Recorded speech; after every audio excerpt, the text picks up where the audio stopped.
ओम शांति। आज शिवरात्रि के उपलक्ष्य में हम इसी बात को समझेंगे कि परमात्मा शिव का दिव्य कर्तव्य वो कैसे करते हैं। क्योंकि आमतौर पर अक्सर मनुष्य ये समझ लेता है कि जो कुछ भी होता है संसार के अंदर परमात्मा की मर्जी के बिना नहीं होता है। पत्ता पत्ता हिलता है तो ईश्वर की मर्जी से हिलता है। अगर हाथ उठता है तो भी ईश्वर की मर्जी होती है, तभी ये हाथ उठ सकता है।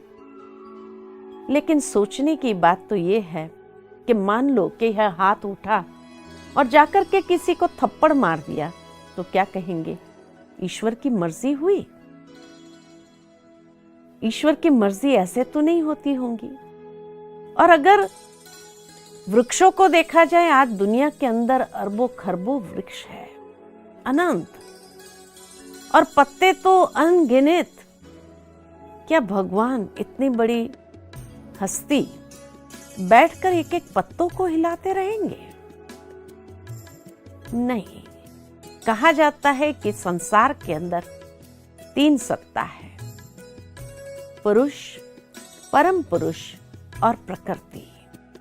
ये 3 सत्ता से ये सारा खेल चलता है। पुरुष यानी आत्मा, परम पुरुष यानी परमात्मा और प्रकृति। ये तीनों के बीच में ये खेल चलता है। उसमें पुरुष और प्रकृति ये परिवर्तनशील है, जबकि परम पुरुष अपरिवर्तनशील है, अनादि सत्य है। तो ये तीनों के बीच में जो खेल है, उसके लिए भी कई बार ये समझा जाता है कि मनुष्य जीवन के अंदर जो दुख आता है, सुख आता है, तो भी यही कहा जाता, दुख सुख देने वाला तो भगवान है। अरे आज दुनिया के अंदर कोई माता पिता भी अपने बच्चों को दुख नहीं देते हैं। खुद दुख को भोग लेंगे लेकिन बच्चों को सुख देंगे। कहा जाता है कि एक बच्चा छोटा होता है, बिस्तर गीला करता है, तो माँ उस बच्चे को सूखे में खिसका करके स्वयं उस गीली जगह पर सो जाती है। तो माता पिता कभी भी बच्चों को दुख नहीं दे सकते, वो सदा सुख देते हैं। तो ये तो परमात्मा है जो करुणा के सागर, दया के सागर है, जिसके लिए कहा गया दुख हरता सुख करता। जो दुख हरने वाले और सुख प्रदान करने वाले, वो दुख कैसे दे सकता है? लेकिन मनुष्य जो दुख प्राप्त करता है अपने जीवन के अंदर, वो उसके कर्मों का फल है।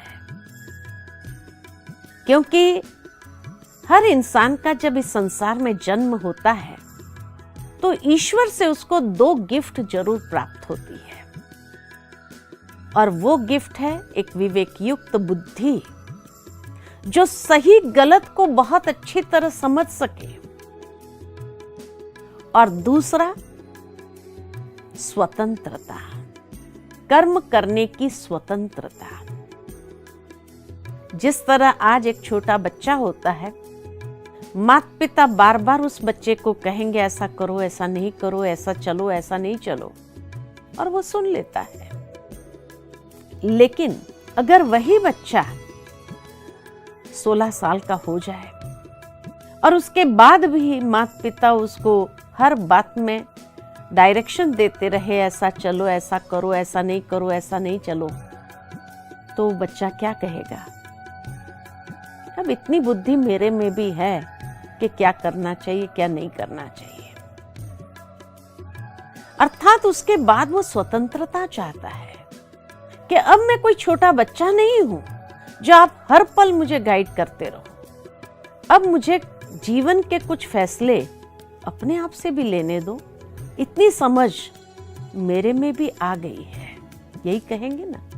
ठीक इसी तरह भगवान भी अगर मनुष्य को हाथ उठाओ, हाथ नीचे रखो, ये हर बात में अगर उसी की मर्जी चलती हो तो मनुष्य भी भगवान से क्या कहेगा? शायद यही कहेगा कि फिर हमें बुद्धि क्यों दी है? अगर आपके मर्जी से ही हाथ उठाना है और हाथ नीचे रखना है तो फिर हमें बुद्धि क्यों दी है? इसीलिए भगवान ने इतनी सुंदर विवेक युक्त बुद्धि दी और स्वतंत्रता दी कि अब तुम स्वतंत्र है अपने जीवन के फैसले लेने के लिए।